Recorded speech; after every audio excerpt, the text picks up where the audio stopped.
Alhamdulillah pada saat ini kita bersyukur karena satu demi satu bukti itu terkuak, dan ini tidak lepas dari pertolongan Allah Subhanahu wa taala, Tuhan yang Maha Kuasa, bahwa perjuangan kita sedikit demi sedikit meskipun berat itu mulai menampakkan hasil. Kenapa saya bilang berat?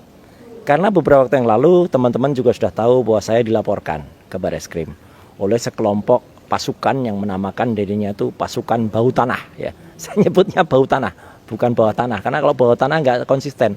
Bawah tanah harusnya di dalam tanah terus, kok ini keluar. Tapi kan sudah bau tanah nih, sudah hampir masuk ke tanah lagi gitu ya. Nah, kenapa saya bilang kita harus bersyukur?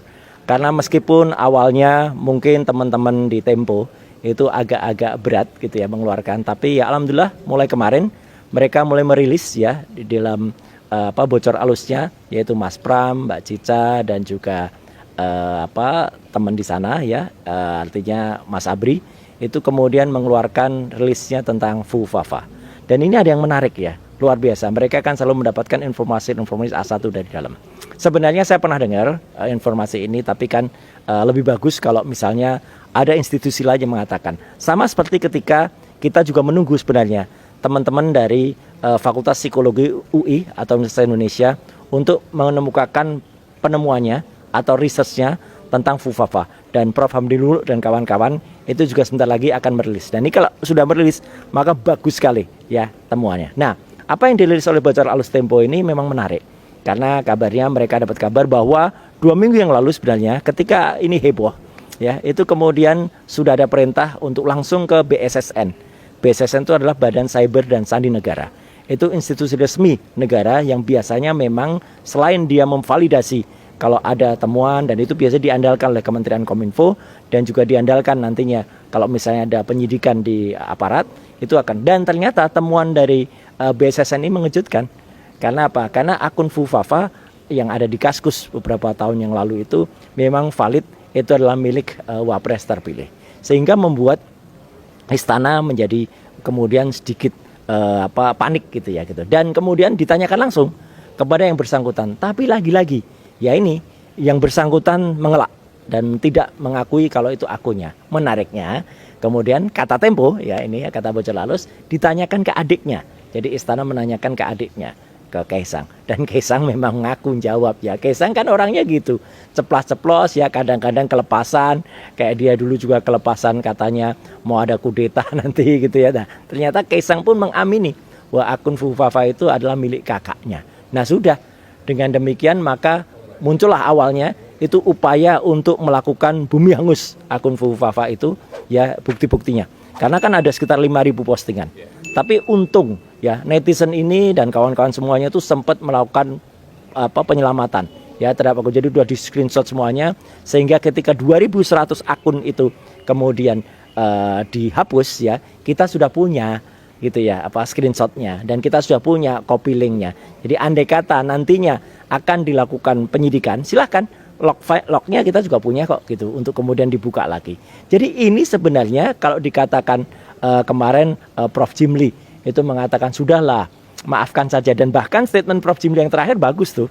Beliau akhirnya kan juga mengatakan gitu, bisa jadi ya ini bukan bisa jadi Prof. Memang ini 99,9% kalau saya katakan itu adalah milik Wapres terpilih gitu ya, Fufafa ini. Tapi kan Prof. Jimli mengatakan itu kan sudah lama, sudah 10 tahun yang lalu. Nah, ini saya pastikan bukan hanya kejahatan lama, tapi kejahatan penghapusan dari 2.100 posting itu adalah kejahatan baru, dan itu bisa dicari lognya gampang. Tinggal panggil Andrew Darwis ya, itu CEO-nya Kaskus ya. Dan servernya kan ada di Indonesia, servernya kan ada di cyber.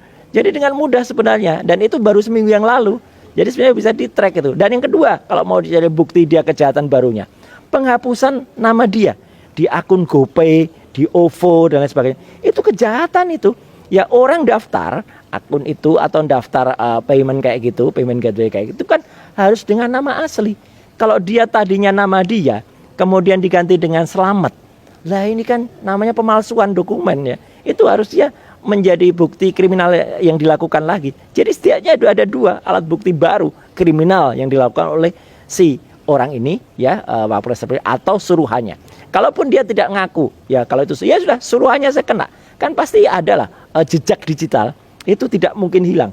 jejak digital itu akan ada. Maka ketika kemudian dilanjutkan dengan konon saya dilaporkan, justru nggak apa-apa. Saya justru senang. Kalau dilaporkan, maka polisi akan menggunakan yang namanya scientific crime identification. Harus menggunakan bukti forensik untuk menentukan siapa akun Fufafa itu. Dan itu clear. Pembuktiannya harus pelapor dulu. Pelapor dulu membuktikan kalau bukan saya, gitu ya. Mereka harus punya bukti dulu. Kemudian yang punya akun Fufafa itu dipanggil dulu. Jangan kemudian dibalik seolah-olah saya harus membuktikan dulu, kebalik itu logikanya. Jadi apalagi saya dilaporkan katanya menghina lambang negara. Duh, lambang negara, kalau lambang negara menurut Undang-Undang Dasar 1945 pasal 36A itu burung Garuda Pancasila, bukan wapres terpilih. Ini gimana nih logikanya gitu, ngawur ini. Jadi ya udahlah, nggak apa-apa. Tapi saya senang ya gitu, publik makin terbuka dan tangan-tangan Tuhan kemudian mulai bergerak. Dan sekali lagi kita tidak jumawa, tapi kita tetap mohon doa dan dukungan rakyat Indonesia. Ayo kita bongkar, kita selamatkan Indonesia dengan pergerakan-pergerakan ini. Saya juga berterima kasih kepada teman-teman civil society yang terus bergerak tanpa kenal lelah, tanpa ada yang membayar mereka, apalagi tanpa ada bohir di belakangnya ya. Kita bergerak bersama dan yang kita selamatkan ini Indonesia, bukan siapa-siapa. Jadi mohon dipahami, gerakan kita adalah gerakan dari rakyat, untuk selamatkan Indonesia demi masa depan kita bersama. Mas, satu pertanyaan. Ya. Dari orang cyber itu, Mas, yang saat ini masih berkuasa, ya. Masih melindungi rezim. Ya. Ada nggak kesempatan mereka untuk menghapus atau mengganti nama Fufafa itu, Mas? Artinya itu. Ya, kalaupun diganti, ya sekarang kan saya juga ini sekaligus kritik juga ya kepada teman-teman yang dulu disebut pakar IT, pakar cyber, bahkan juga saya ketawa. Kemarin ada katanya ahli keamanan cyber diundang di salah satu TV nasional, ternyata dia omongannya juga sama, sudahlah ini sudah 10 tahun yang lalu, sudah nggak ada gunanya lagi diungkap, kita harus mengedepankan perdamaian. Ini orang cyber kok ngomongannya kok malah soal perdamaian jadi orang sosial kayak gini. Ayo kita buktikan. Kalaupun mau ada yang mengganti, tentu saja log file itu akan bisa membuktikan kepalsuan mereka. Contohnya ketika akan diganti nomor handphone plus 6289750 sekian belakangnya 33 itu mengganti Selamat. Tapi kan nggak bisa. Bukti otentik mengatakan ketika yang bersangkutan daftar selaku calon wali kota Solo, tanda tangan dia sendiri, dia nulis nama dia sendiri dengan alamat dia sendiri, tanggal lahir dia nulis nomor handphonenya ya plus 6289750 sekian 33. Dan di bocor halus Tempo juga terbukti. Teman-teman kayak Mas Pram, kayak Mas Abri, kayak Mbak Cica itu juga dulu tuh kalau kontak yang bersangkutan itu pakai nomor telepon itu, bukan nomor telepon yang baru. Jadi kalau itu mau diganti jejak digitalnya, kebohongan apa lagi yang mau dilakukan gitu loh. Jadi itulah clear banget. Dalam menghadapi tuduhan itu, Mas Roy santai-santai aja ya? Ya, saya bukan berarti saya jumawa, bukan berarti saya kemudian sok berani, enggak. Orang tentu saja ada ukurannya, tapi saya berani karena insya Allah benar, saya berani karena insya Allah pegang data, dan mari kita buka-bukaan saja. Dan insya Allah ini bisa berguna bagi masyarakat. Kalau memang biasanya hal kayak gini kan biasanya kepolisian juga gercep ya, gak usah tunggu laporan. Mereka kan bisa gerak sebenarnya dengan form B, gak usah nunggu laporan. Tapi kenapa lama? Dan kita lihat laporan dari pasukan bau tanah tadi, itu kan sudah sejak 27 September. Ya sampai dengan ini saya juga belum lihat pasal mana yang mau dilaporkan. Ya gitu, sejauh ini yang saya lihat baru laporan penerimaan saja. Nah kalau laporan penerimaan itu bukan berarti itu sudah lapor. Tapi nggak apa-apa, saya tunggu saja. Dan sekali lagi, mari kita berdoa agar kasus ini segera terungkap. Dan kalau kasus sudah terungkap, kita akan bisa menyelamatkan Indonesia. Itu aja. Amin. Tetap di jalur perubahan, Mas. Kenapa? Tetap di jalur perubahan. Oh iya, harus. Kita harus tetap di jalur perubahan dan civil society selalu berada bersama-sama kita.